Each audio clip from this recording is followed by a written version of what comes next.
Nós estamos de volta para o nosso último bloco de conversa aqui com a escritora Leda Selma. Interrompi outra vez o colega Ademir Luiz. Por favor, Ademir, retome. Foi mostrado algumas capas dos seus livros, né? E os títulos são muito peculiares, né? Tem até alguns aqui que eu anotei. Sei não, Pois é, filho, nem te conto. Flertam muito, inclusive, com a oralidade e tal. Minha pergunta é isso, se é uma preocupação sua, essa questão do coloquial, primeiro isso, e segundo, como que você escolhe os títulos? Olha, os títulos dos meus livros de poemas são títulos completamente diversificados dos textos em prosa. Olha, eu procuro sempre chamar a atenção do leitor a partir do título, né? Então, eu imagino você chegando na livraria e dizendo, eu quero eu, hein? Não é? Aí alguém está perto e acha interessante. Eu, hein? O que será eu, hein? E aconteceu isso quando eu fui inscrever o Sei Não, a Lei de Incentivo à Cultura, lá chama-se projeto, não livro, né? E quando eu cheguei, a moça disse, qual é o nome do seu projeto? Eu falei, Sei Não. Ela falou, mas então como que a gente vai fazer? Você não tem o nome do projeto, entendeu? Então, eu já causo impacto, curiosidade e uma certa polêmica com os títulos. Todo mundo me pergunta a questão dos títulos do livro. E sempre eu tiro de algum texto que eu coloquei aqui dentro do livro. Quando nenhum título dos textos me chama atenção, eu perco noites procurando um texto que seja aquele texto que cause o impacto que eu quero que cause, né? Então, quem sabe é por isso, Yuri, que você disse que eu sou uma das que mais vende livro aqui e que o lançamento é cheio, talvez curiosidade, né? Vamos ver o que tem lá naquele Sei Não. Até o secretário à época disse, gente, Sei Não. Vocês imaginam o que tem dentro desse livro, né? Então, nem te conto. Nem te conto. Então, eu gosto de escolher títulos. Meus textos são textos divertidos. A minha proposta na prosa é essa. Eu quero divertir o meu leitor, eu quero prender o meu leitor, esse lado mais bucólico, esse lado mais descontraído da vida. E no ensaio, né? você comentou aqui anteriormente que você lançou o livro de ensaio, que você, eu ousei lançar o livro de ensaio. Como que foi isso? Eu fui vítima de um erro médico. E então, me chamou muita atenção porque eu comecei a conviver com pessoas, porque eu estava numa clínica de fisioterapia, que também eram vítimas de erro médico ou tinham algum amigo, algum conhecido nessa situação. E naquela época, o médico era intocável, né? Ele era infalível na visão dele e na visão da própria escola de medicina, que formava deuses, né? Então, eu resolvi. Não é um livro autobiográfico. Não é um livro em que eu conto o meu caso específico. Eu fiz uma pesquisa, peguei alguns depoimentos e conto o meu caso. Eu conto todo o processo de... Leda, você foi uma digressão filosófica sobre vários fatos do cotidiano, incluindo o seu, não é? Exatamente. Então, assim, é uma contribuição fantástica. Para mim, de longe, é seu melhor livro, porque tem muito a ver com a realidade e tem também a formulação que você fez de tudo que passou e dessa questão que é o erro médico. E a época, quando eu escrevi o livro, eu assustei muito os médicos. Então, muitas clínicas já encomendavam tantos livros que eles queriam ler para ver o que eu estava falando. Queriam queimar seu livro. E o CRM comprou 100 livros meus e distribuiu no Brasil inteiro o livro Erro Médico. Queimou tudo, seus livros. Não. Ele já ele faz parte, compõe bibliografia de tese de doutorado em Ribeirão Preto e no Espírito Santo. Então, eu podia ter feito a segunda edição. Quando eu estava me preparando para isso, aí eu perdi meu filho, aí fiquei 4 anos fora de órbita e aí desisti da segunda edição do Erro Médico. Mas eu digo que eu ousei porque eu não sou ensaísta. É a mesma coisa aquele livro das biografias. Eu não sou biógrafa, mas de vez em quando a gente pratica o charlatanismo, né, Leda, literário. sobre o que você gosta de escrever? Olha, eu sou, basicamente, de nascença, eu sou poetisa. Tá vendo? Poetisa. Agora também nós temos o feminino, né, e resolvemos usar o masculino. Agora estou querendo, vamos voltar, né, vamos feminilizar de novo aí a nossa literatura, a literatura da mulher. Mas é brincadeira, poeta também eu falo. Eu gosto de escrever poemas. Crônica foi um acidente de percurso literário. Embora eu tenha escrito na Folha de Goiás, lá pelos meus 14, 15, 16 anos, crônicas na Folha de Goiás, que na verdade não eram crônicas, eram redações que o professor Geraldo, né, me dava títulos especiais, corrigia para mim, e eu então mandava para a Folha de Goiás. Mas eu sou poeta. Então, mas gosto também muito de escrever crônica, contos, e sempre envolvendo o cotidiano, né? Não porque a crônica antigamente precisasse de fazer isso, não. Porque até dizem que eu misturo as fronteiras entre a crônica e o conto. Muitas vezes mistura mesmo. Não se consegue discernir, né, um do outro. O que é crônica, o que é conto. Então, gosto das coisas que acontecem com o ser humano. Você está no semáforo, de repente, você vê uma pessoa passando e falando sozinha. Aquilo lá é uma matéria, né? Uma matéria-prima que você ganha naquele momento para escrever uma crônica, para escrever um conto. Tem um romance engavetado. Vários críticos até já leram, disseram que o romance está bom, e eu acho que está péssimo. Então, enquanto eu não achar que está bom. E tem um livro infantil também. Você é uma escritora muito crítica com o seu trabalho? Muito crítica. Daquela muito perfeccionista? Eu acho que todo artista, não é? Todo escritor é perfeccionista. Você escreve um texto, às vezes, 10 vezes, acha que está bom, quando vai aprontar, tirá-lo da forma, você ainda mexe, né? Então, o romance está lá guardado, e um também de literatura infantil, que são poemas infantis, não é? A visão da criança sobre uma série de coisas, sobre a morte, sobre o amor, enfim. E também, ele já tem até prefácio de um crítico que é muito crítico, mas eu acho que ele não está bom, então ele está na gaveta. E vai sair da gaveta quando? Não, eu acho que sairá sim.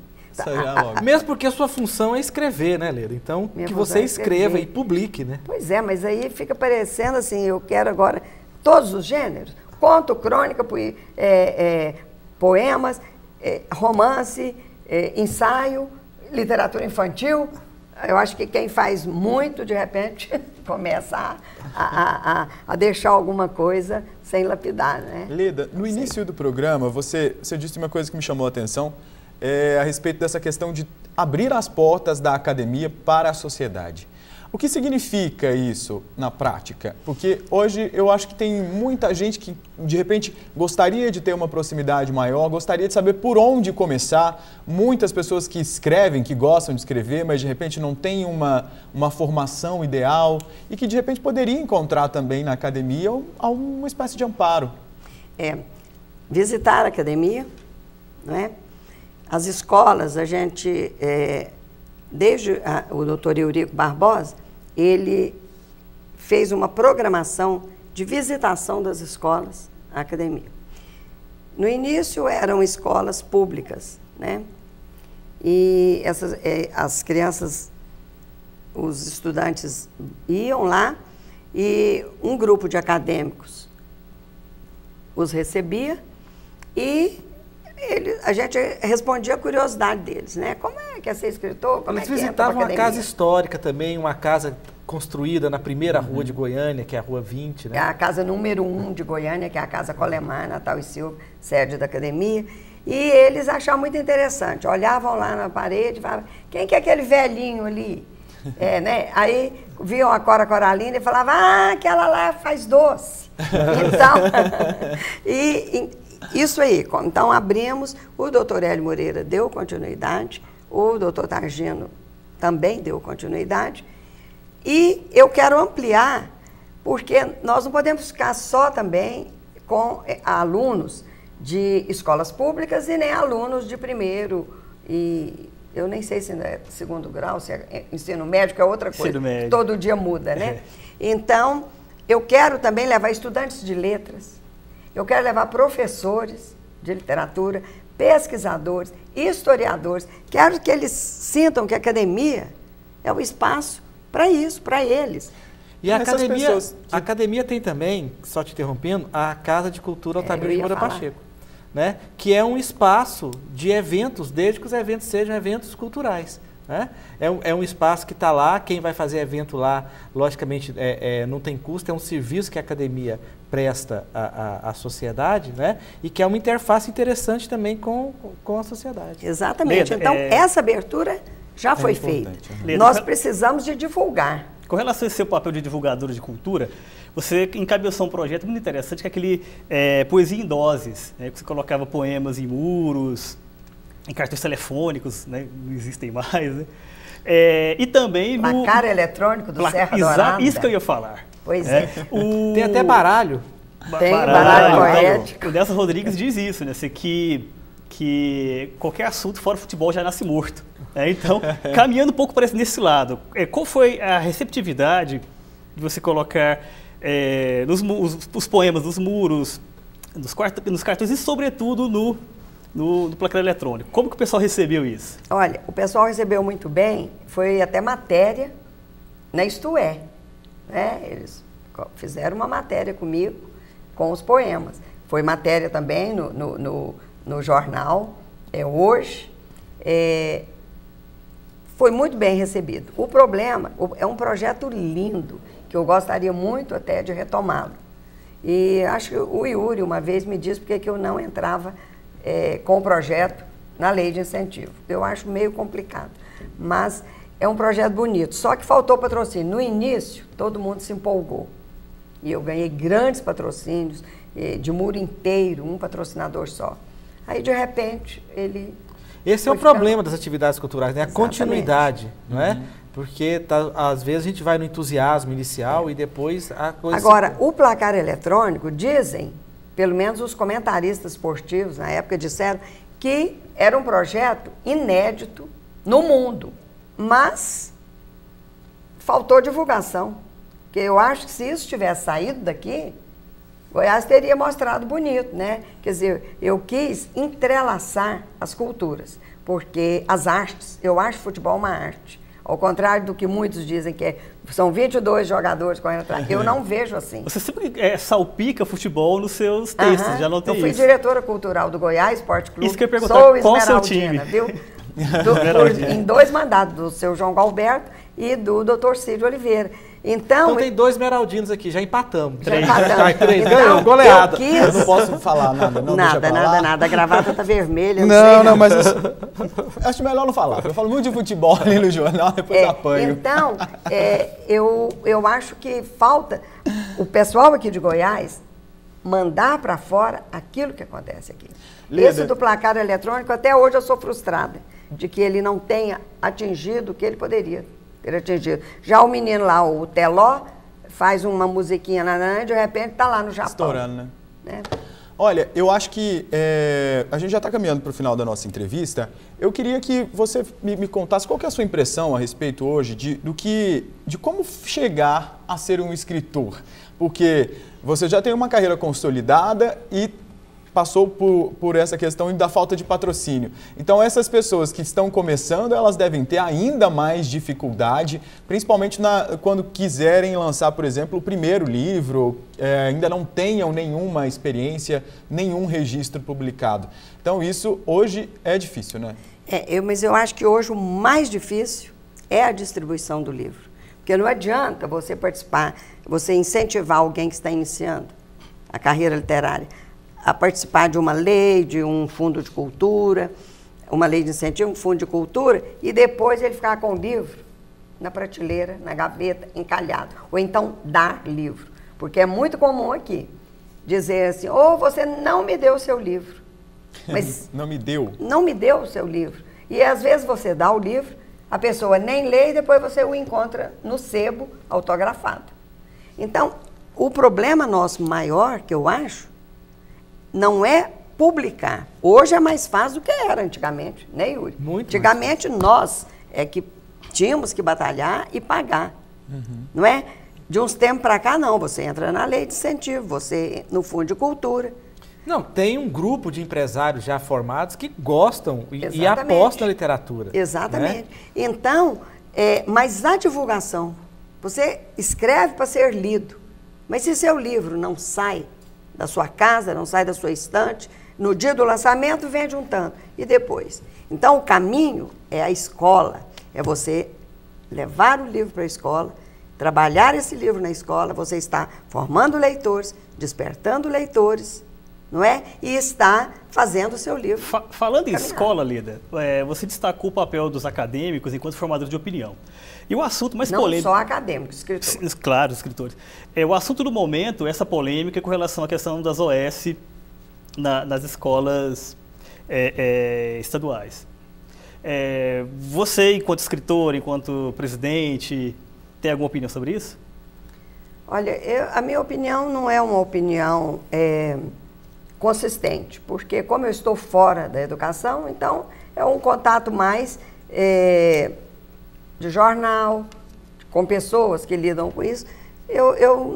Eu acho, a princípio, que a gente não deve passar para frente a responsabilidade que a gente tem, que no caso é do Estado.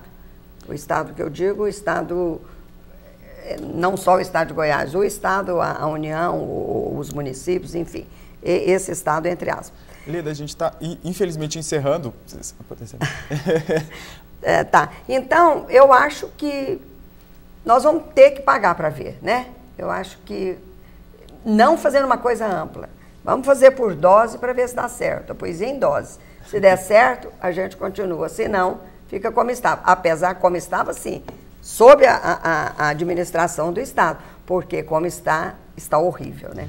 Olha, eu vou agradecer muito a sua participação, muito obrigado por vir, foi realmente muito bacana recebê-la aqui. Leda Selma, que é presidente da Academia Goiana de Letras, muito obrigado, boa noite. Obrigada a você, obrigada ao Yuri, ao Ademir Luiz, obrigada ao público, ao telespectador que está nos assistindo e tudo de bom para todo mundo. Obrigado para nós, obrigado Yuri, obrigado Ademir, boa noite.